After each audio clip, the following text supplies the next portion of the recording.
You can forget a lot of things, Foster Care Nation, but never forget this. You're listening to Unparalleled Studios. I signal.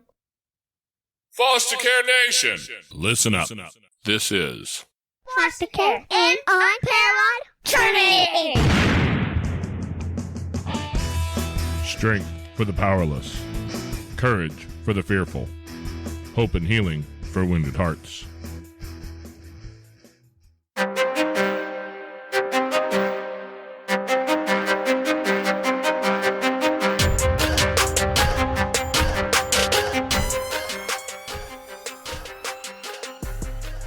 Hello and welcome back to Foster Care, an Unparalleled Journey with Jason Palmer.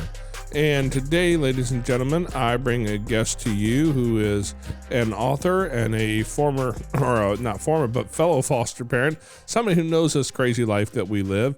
And we're here to listen to a story from Nikki Hertzler today. How you doing today, Nikki? Hello. Thank you for having me. I'm doing great. Thank you.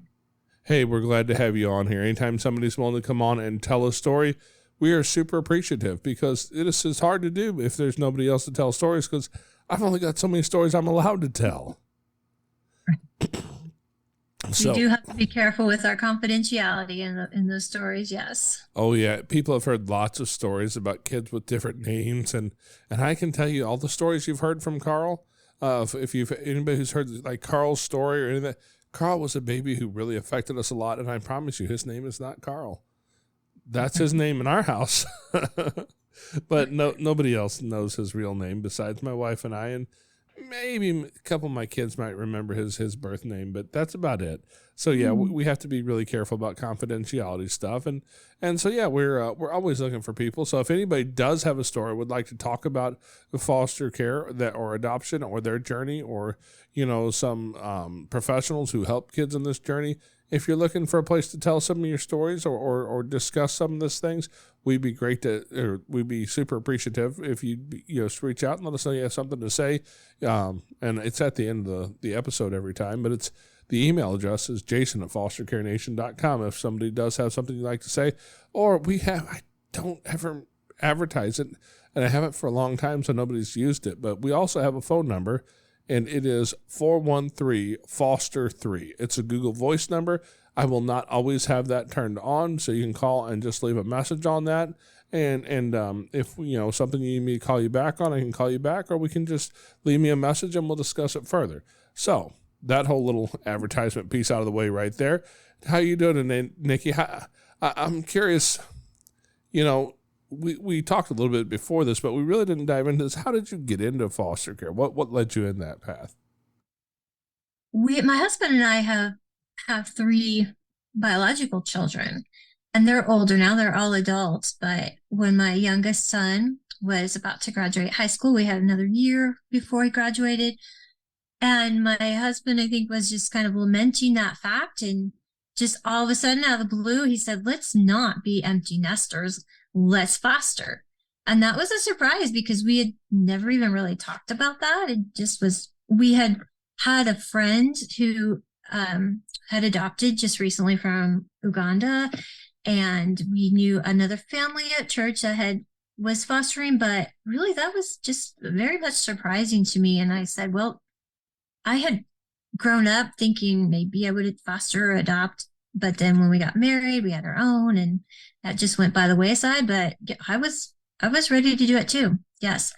And then I'm an elementary school teacher, and as a teacher, you look at your students and there's just those certain ones that you just know need extra love and attention. And, if you could take them home, that you have high hopes that you could change their lives. And so I thought, well, if we're foster parents, and maybe one day one of my students might end up in my home.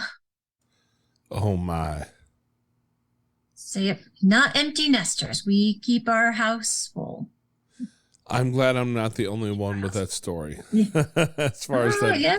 I plan on retiring, roughly 5 minutes maybe before I close my eyes for the last time, because I don't think we have an end game in this in our journey. we're just kind of been full out this whole time, then that's, what you're describing is, hey, like the world thinks you're supposed to raise your kids and then retire and go be empty nesters and stack up money and then go use all that money to finally buy nice furniture or whatever you buy once the kids are gone. Because I know we can't buy nice furniture in our house. Right.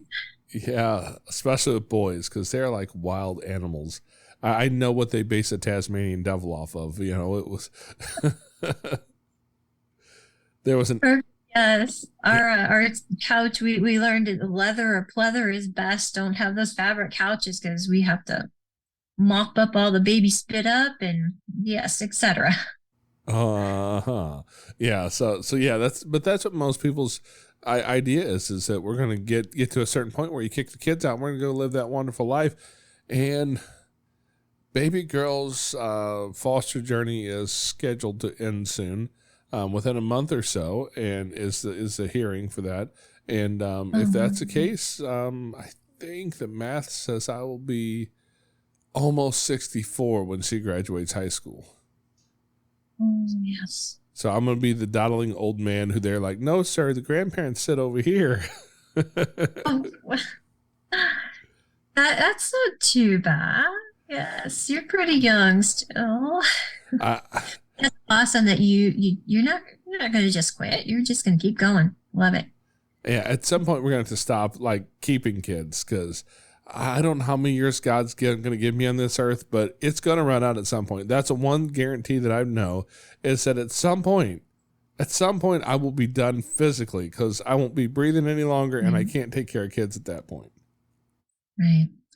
Our last one, the word adoption was certainly out there.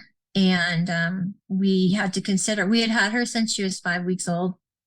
And then we had her for 15 months and she was our baby. We just loved on her. She called us mom and dad. Well, she was starting to get, yes, dada comes first, of course.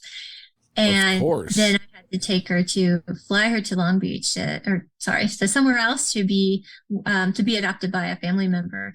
But we were doing the math in our head, and we would have been in our 70s when she graduated high school. And is that fair for her? 70s, but you know what? She would have had a great home. We would have been good for her as long as we had life inside of us. Yes. Yeah, we all think we know what the plans are, and so many times we've had those experiences. Well, Carl, who I mentioned before, we thought Carl was going to be a lifer with us, and that process changed along the way. And I'll be honest, Carl's in a good place. He went to stay with his great aunt. She was a good woman.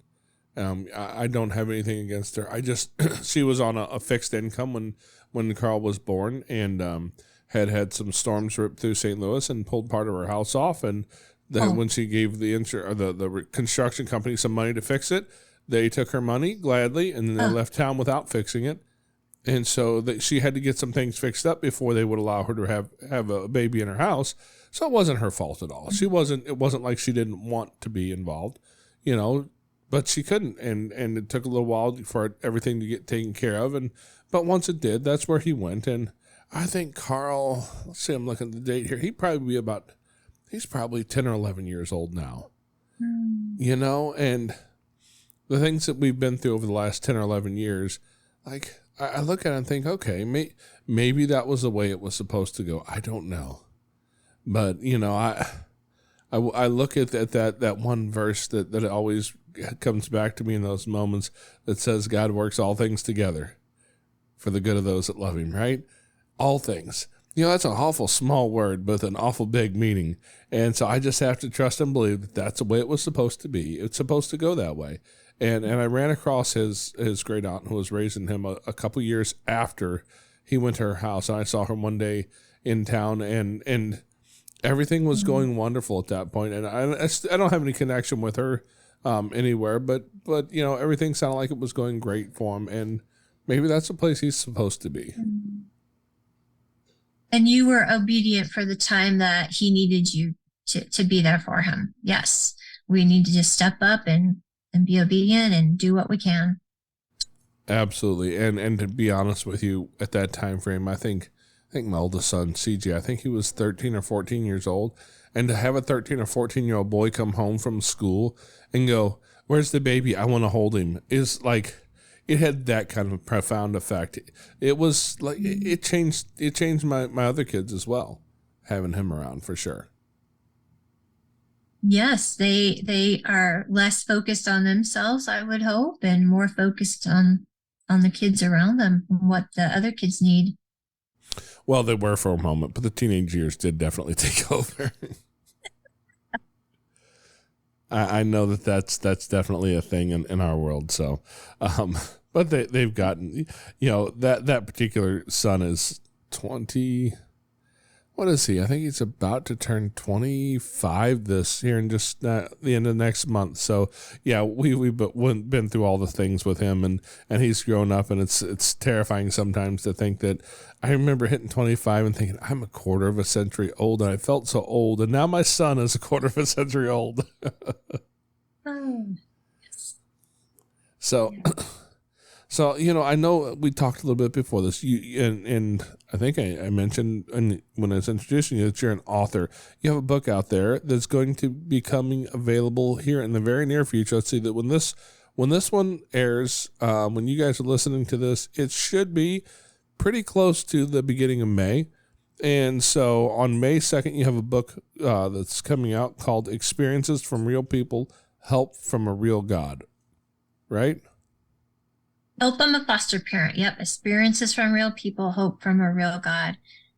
And this is a book that I hope encourages foster parents to keep on fostering, because there's so much, like, we know that 50% of foster parents quit after the first year because it's so hard.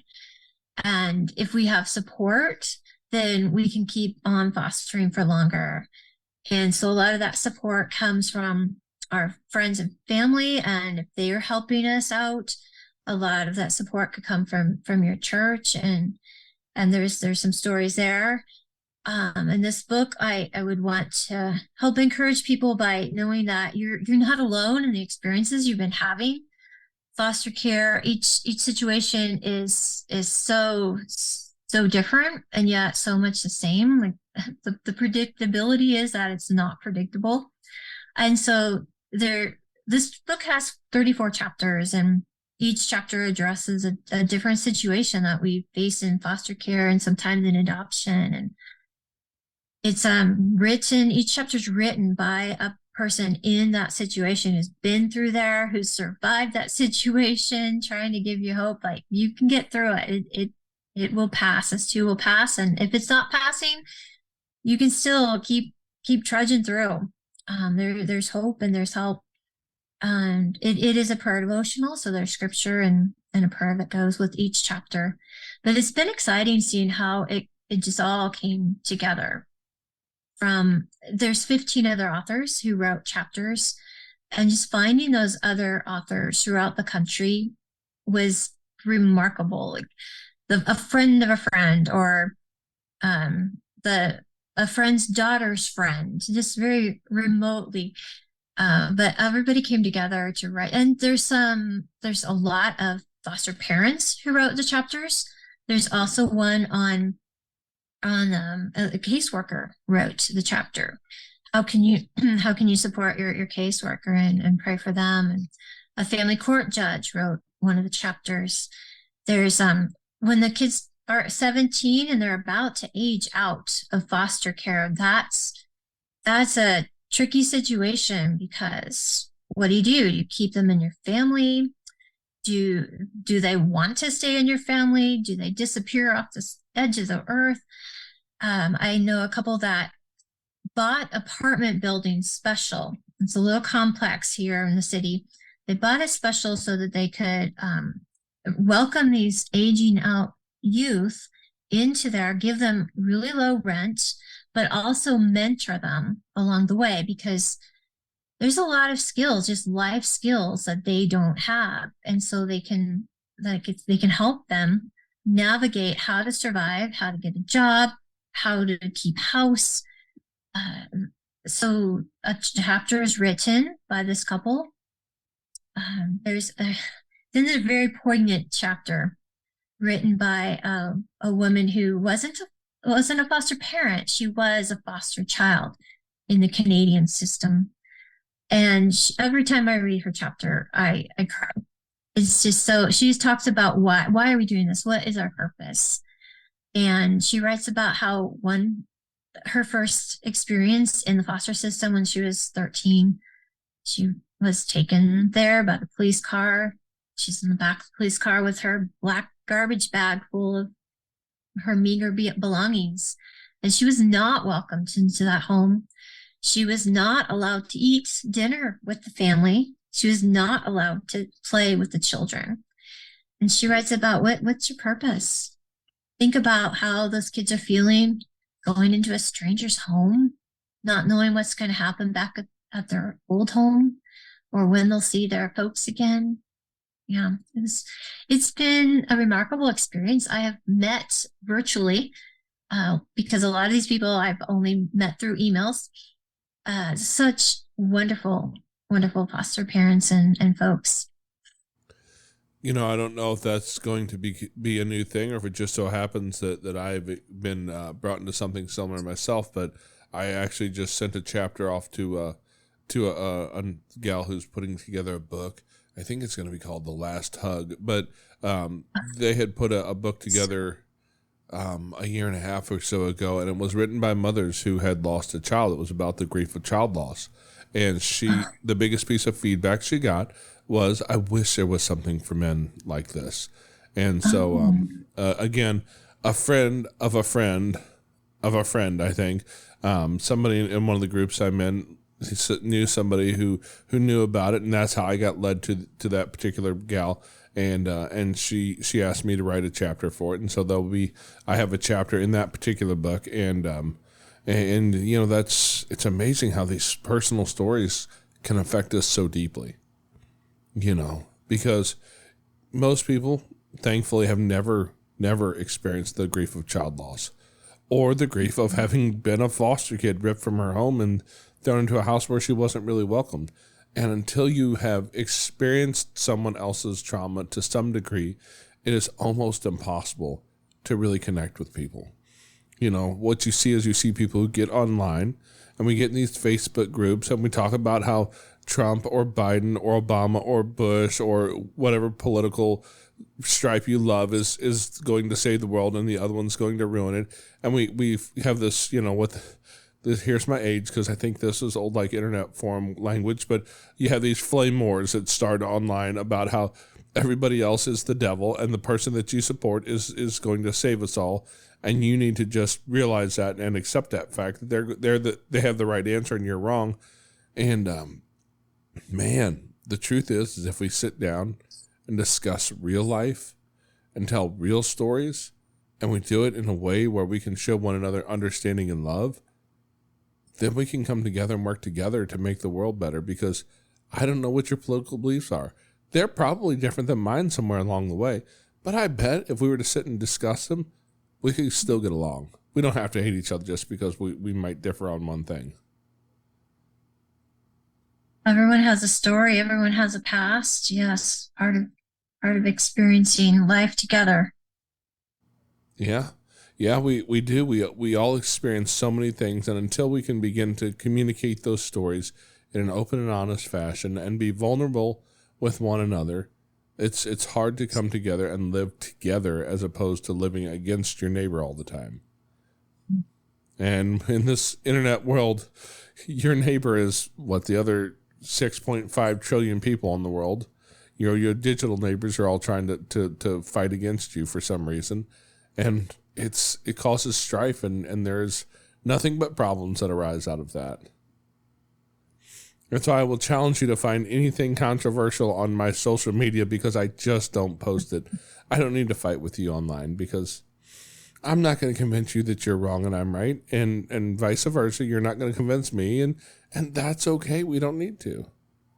I feel like we can convince one another that this world can have beautiful places. And that's why we tell these kind of stories, so that we can all work together to hopefully help more beautiful places exist. right, and make it a beautiful place for the children in our homes. Yeah.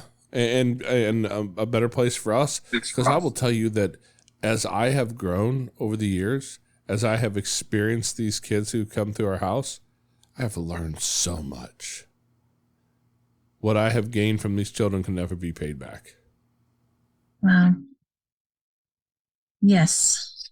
Yes. And when they're in our homes, their biological family too is part of our lives.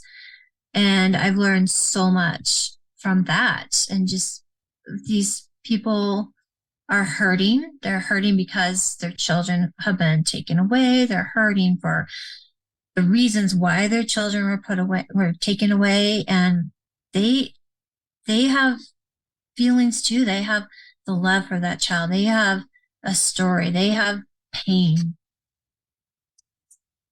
Yeah, I cannot count the number of times I've heard the story in retrospect that, oh yeah, I remember when that kid's parent was a foster kid. You know, it tends to be a generational problem because it comes out of, you know, things that don't go away unless a parent intentionally overcomes the things that they grew in. Right. Right. You know, and I don't wax spiritual a whole lot on this podcast, partly because, you know, for some people they just shut down, and I'm afraid to turn them off of the idea of foster care, that you have to be, you know, a certain way to be a foster parent, because obviously you don't. But, you know, I recently read a book by, I believe it's Dr. Carolyn Leaf, and she talks about how I grew up in a really, really dogmatic church, and I was really good at quoting scripture when I was a kid, and I've forgotten all the references now. But somewhere back in Deuteronomy, where it talks about the sins of the father are visited upon the third and fourth generation. And this book that Dr. Carolyn Leaf put together, I think it's called Switching on Your Brain, talks about how through epigenetics that they're looking at now, they can see that the stored trauma in the human being is passed on through the DNA, and how a child who grows inside of that trauma is so much more likely to experience the same struggles as they become older. And you see that sins of the father visited upon the third and fourth generation after that. And we see that in the foster system. I know that we do. Have you guys seen the same thing in your experience? Yes, it is definitely generational, and it takes a lot of work to break free from that. But it is possible. It is possible. I would love to write a next book about foster kids who are now adults who have broken free from that generational poverty and mess. So yeah, that would be a very hopeful book, I think. Just of seeing how they broke free, what as foster parents what did in their lives to help them even break free and be a successful and happy adult. Yes, yeah. I believe we interviewed Justin and Alexis Rose, maybe. I'm trying to remember their name. I should be able to remember it better than that.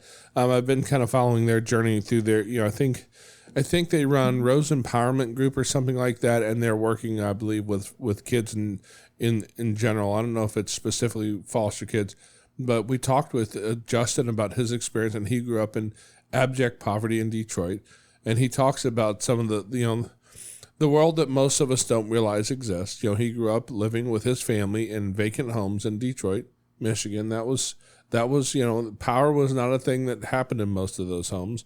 Running water was not a thing that most of them experienced.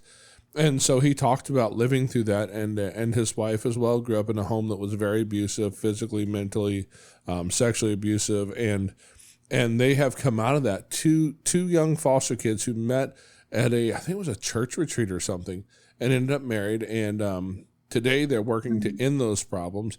And they've had their first, actually the last time I interviewed them, Alexis couldn't be on because unbeknownst to anybody else, she was very pregnant at the time, and they're getting ready to have their first child. And so they've had their first child, and they're raising a family.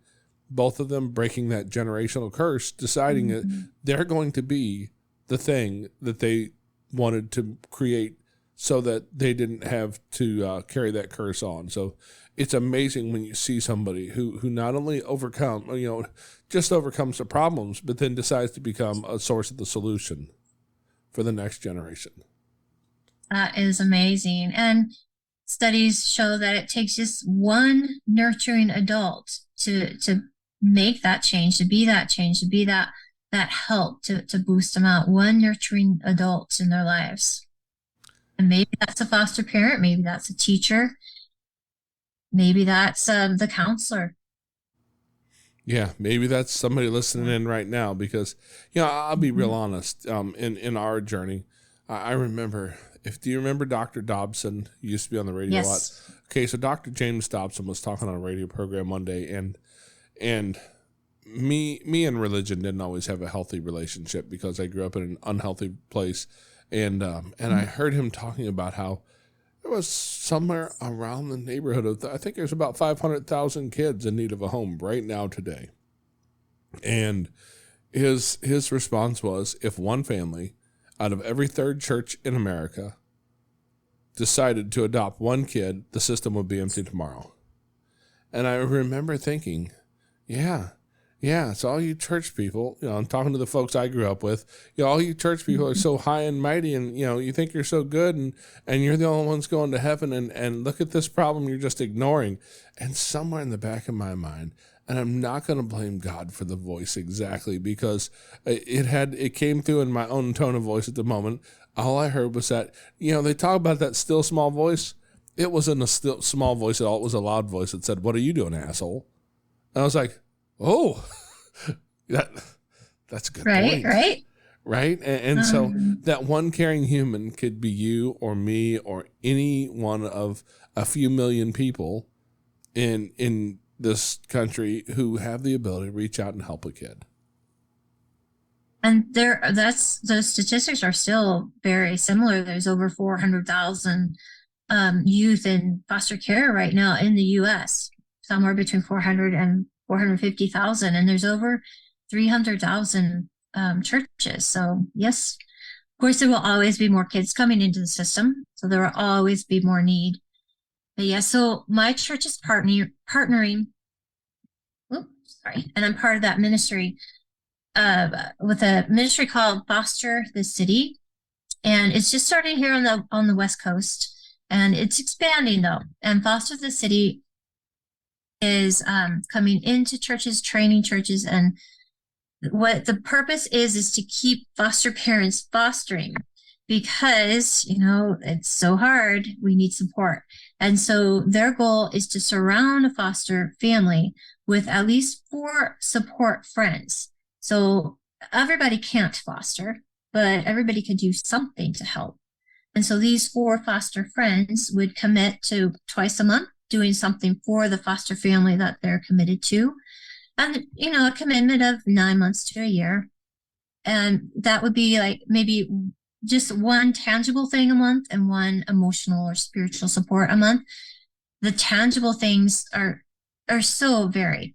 Then people are thinking outside the box. Like one family is paying for housekeeping, like once a month for housekeeping. Like, that would be me. Please sign me up for that. I would love to, especially when our house is full of kids. Maybe bringing a meal once a month, tutoring. The majority of our kids need academic support. They've gone through trauma that affects your brain just affectively, even just shuts off your brain. They need some tutoring support. Maybe it's doing some yard work once a month, just once a month commitment. And then again, another time a month, just sending a text, "Hey, I'm thinking about you. Letting you know, I know, how can I help next month?" So yeah, it's a organization that's growing, Foster the City. It's here in Reno. It's in San Diego. Just this past week, they opened up in San Diego. It's in the Bay Area, and in I think southern Nevada too, in Clark County, and Las Vegas, as people know. So it's once you get support around you, you know you're not alone. You're not isolated. You know who you can call for help. Like, I can't pick up the child today from school. I'm in the emergency room with the other one. Can you please go pick him up? Just knowing that someone's there having your back is a big help and can help us continue with more fostering. I remember during COVID, oh, we during right before COVID, we were getting called by CPS. Yeah, I have two girls here at the maybe you call it a group home for a generic term. You want to come visit and see if you want to take these sisters home, which is kind of unusual having that time to actually get to know them. But I was on spring break as a teacher, and so I went over and we played some games and said, well, yeah, we'll accept them into our home. So these two sisters came. They were about 7 and 5. And we already had a baby we were fostering. She was about 10 months old. And so that was spring break. And during spring break, the world started shutting down. COVID happened. We started having to work online, teach online. My husband was home in another room working online. These two girls, well, one wasn't in school yet. The 7-year-old had to be online with her teacher. And I've got a baby to juggle too. And you feel really isolated that way. The parks were closed. Everything fun was closed. You were home. We walked the neighborhood a lot. We have wild horses out behind us, so we got to walk to see the wild horses. And we taught them how to ride a bike. We thought we taught the older one how to ride a bike. We did find out that the first month of learning how to ride a bike, you probably don't want to go down a very steep hill with the child because there are cars to run into. So, parked vehicle. And she was so sweet. She was like, when I rang the lady's doorbell to give her my insurance information, she said, I'll give you my Easter money. Like, oh, that just broke my heart. What a sweetheart. But my point being, that it took help. It took support. We had friends bringing meals. Had a friend say, hey, what do you need from the grocery? I'm about to go there and I'll just bring it by. And, getting out to the grocery was such a chore then with 3 little ones. And having to mask up and limited time to go in the grocery. They brought us a gallon of milk. Just that gallon of milk gave us so much peace. And I just can't describe it, but like knowing that, okay, we can do this. We can keep doing this. Yeah. Yes, it takes some good support. I love that idea because, man, you're not wrong. Because even the things that caseworkers know you have in front of you that you're going to have to deal with, sometimes that's a lot. But then they hand you this kid who shows up at your house who's maybe 3 years old, and they don't know much yet. They just met this kid, maybe 24 hours ago. They might not know anything at all, and you don't realize that you have a kid with all these neurodiverse issues. Maybe autism is in there, maybe, I like to joke and say that DSM-6 comes out and there's going to be a picture of my sweet little boy in there. It's going to, it's going to be ADHD AF because that's going to be the ADHD is Frankie model right there because this kid has a premium version some days. And he is a joy 80% of the time, an absolute joy. I have seen this kid literally wake up laughing. I don't wake up laughing ever. I don't think that's ever happened once in my life. But there's 20% other times that it's not nearly the joy side.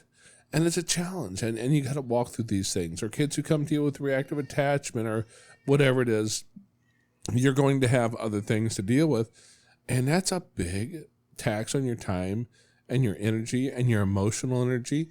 And having people around you to support you is a wonderful thing.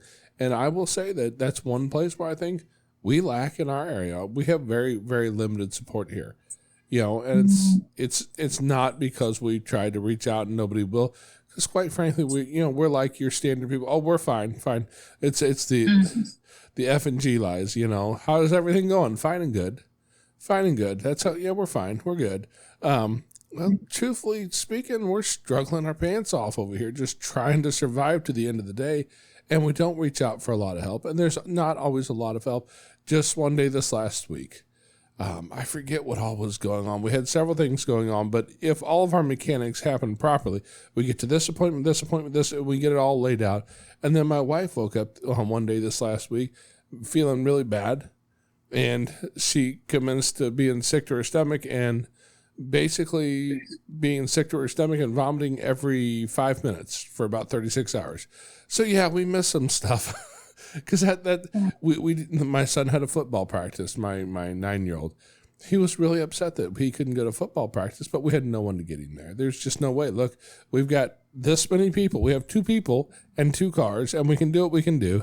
But by the time we realized it was time to go to football practice, it was 10 minutes until it was time to be there. And I had one baby in pajamas. The other one was in, dirty clothes from messing, spitting up on herself all day and yada, yada, yada. And there's no way I'm getting 2 babies ready and making it to practice in that time, and we just having somebody who commits to helping out is a great way to encourage all these people who look at what you do, as a foster parent. I know you've heard this. Oh, there's a special place in heaven for you. You guys do so much for these kids. You're so amazing and so wonderful. And they usually end with a line, something like, I could never do that. Well, maybe not. But what could you do? Because if you are a believer, if you believe that God wrote that Bible and aimed it at you, that verse in James 1:27, true religion is to visit the orphans and widows in their troubles. That wasn't just written to weirdos like you and me who are wired this way. It was written to everybody. So how do you help in those ways? Oh, yeah, here's a great opportunity. You find somebody who does, who is working in this system, who is helping the orphans and the widows, and you support them, and you become part of their life. And that's the support you can give on a daily basis to people around you and become part of that struggle. And you don't have to show up at my house and clean it every day. My God, if you knew how worthless of an endeavor that was, if I could clean the place spick and span from top to bottom, by the time I got to the bottom, the top is trashed again. I know you know that feeling, right? Right.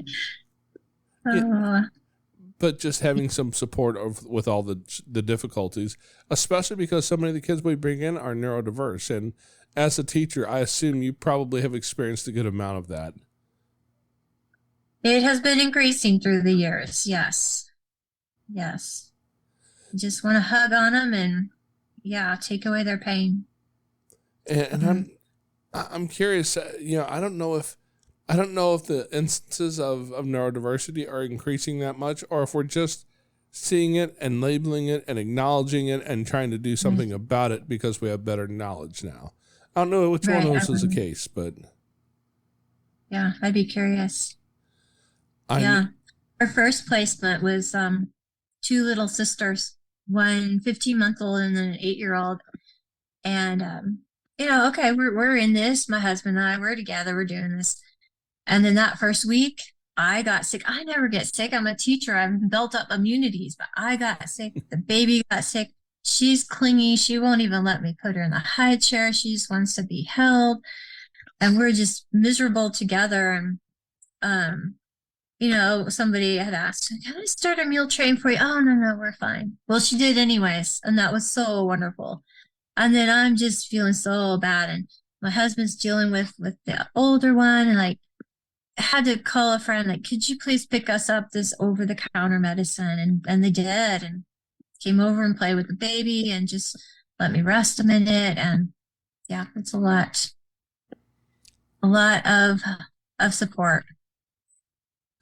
I find it amazing how, when you help somebody, when I can help a friend out, it's a good feeling for me, right? I know that I've supported my friend. It makes me feel good by helping them. And how quick we are to refuse anybody around us that same good feeling of supporting us. Yes. I don't know why Let people feel good. yeah, we are so often terrified of the judgment that will come at us for not being perfect, because my life does not look like your Instagram reel. That's the problem, that we've gotten so into comparing ourselves to the social media highlights of the rest of the world. And let me tell you, my life is never going to even come close to, like most people's normal lives. We deal with so many other things, let alone your curated, filtered, social media. Yes. Yeah, you're going to post things online that are going to look awesome and beautiful. And you went to Disney World, and I'm like, I clean puke all day. All right. I had sick kids, and that's all I did was clean puke. And, tomorrow, I'll be honest with you. This morning, I got the littlest one up. She still doesn't eat very well by mouth. And so she has a feeding tube. And so she gets an overnight low level feed all night long.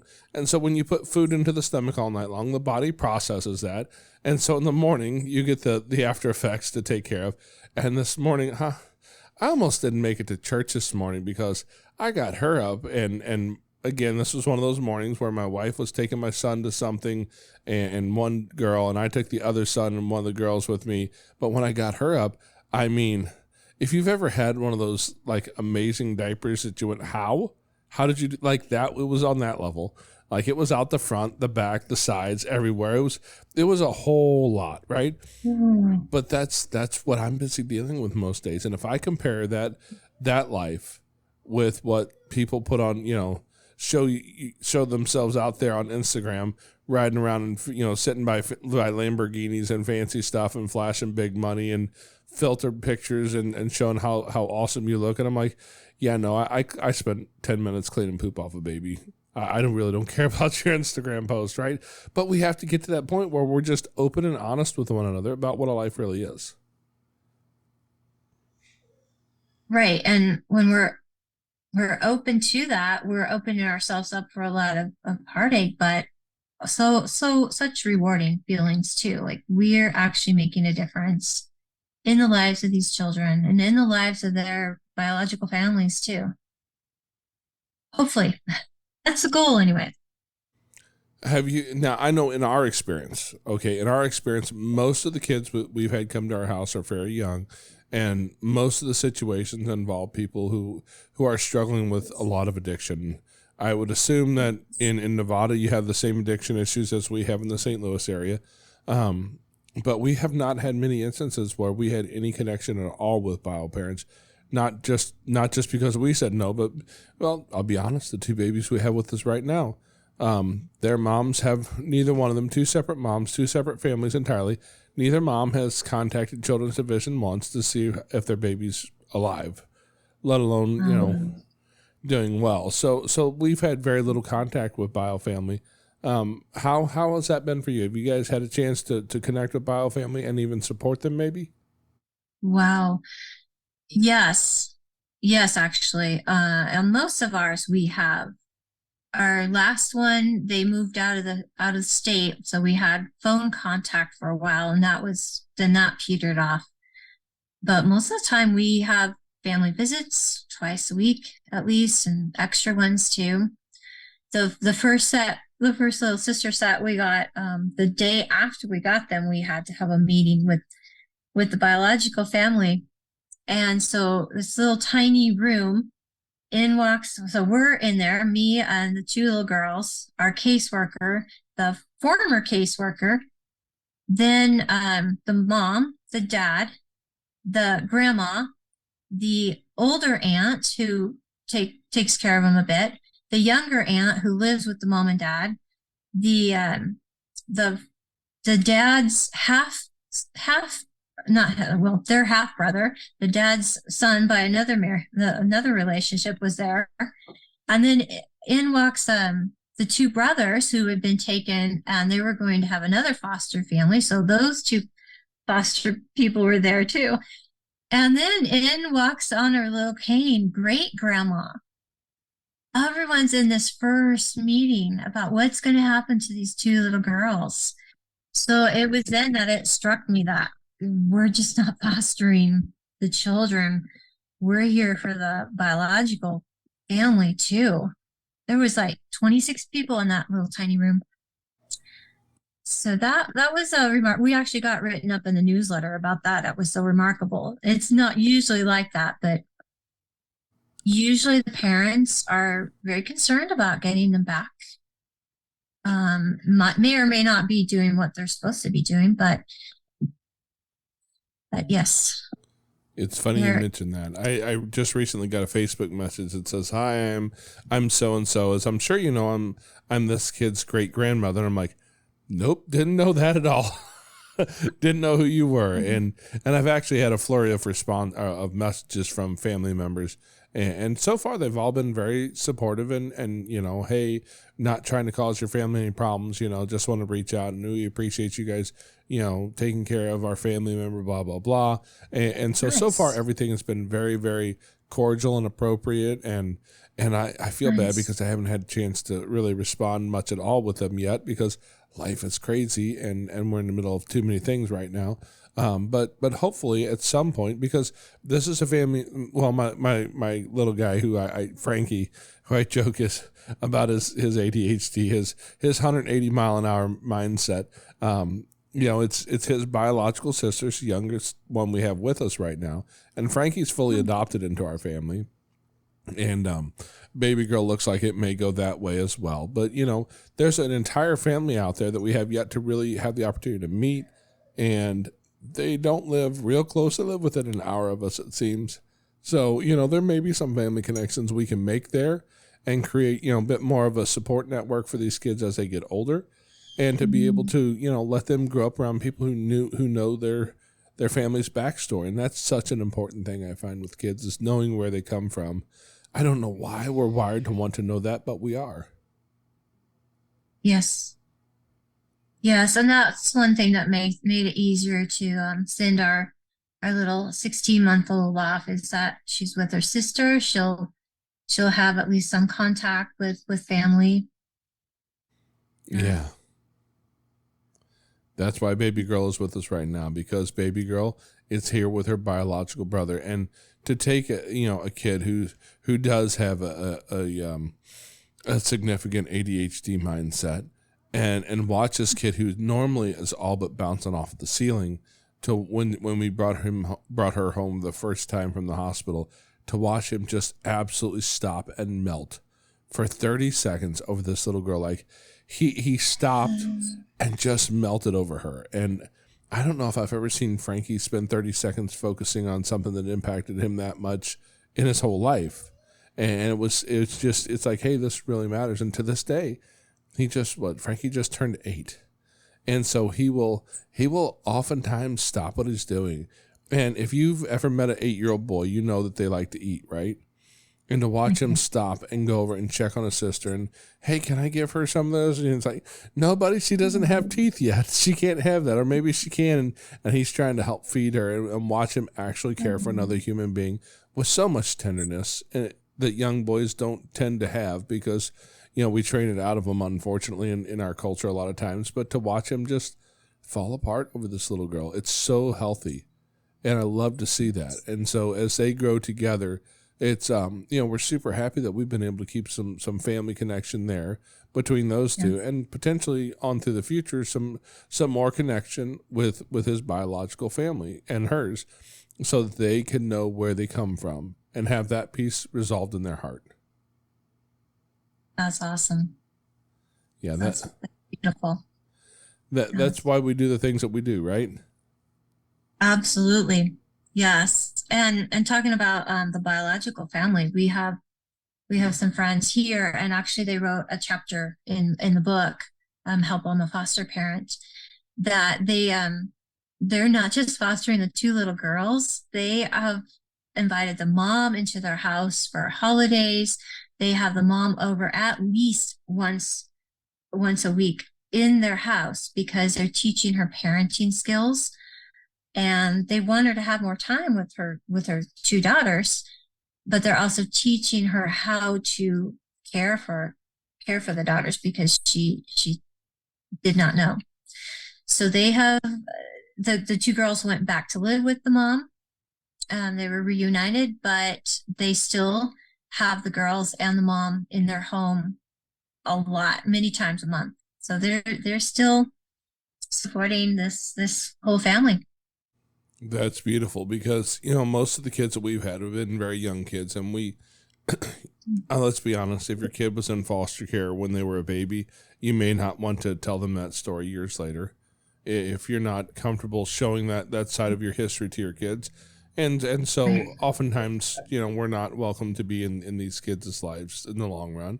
But if it's available and you can offer that support, that's awesome. That is a good point. I think I would want to forget that little hiccup in my life if it were me. 5% of our youth apparently have been in foster care at one time or another in the U.S., so it's kind of a sizable portion. It is for certain, and it's interesting to note that I forget the actual number, but the percentage of incarcerated persons in the U.S., the percentage of them who were former foster youth is ridiculously high because a lot of times they weren't able to make that connection with that one safe human to help them create a life that's livable, let alone amazing. They just never created that bond, and that's why I think it's so necessary for people to step into this journey alongside of us.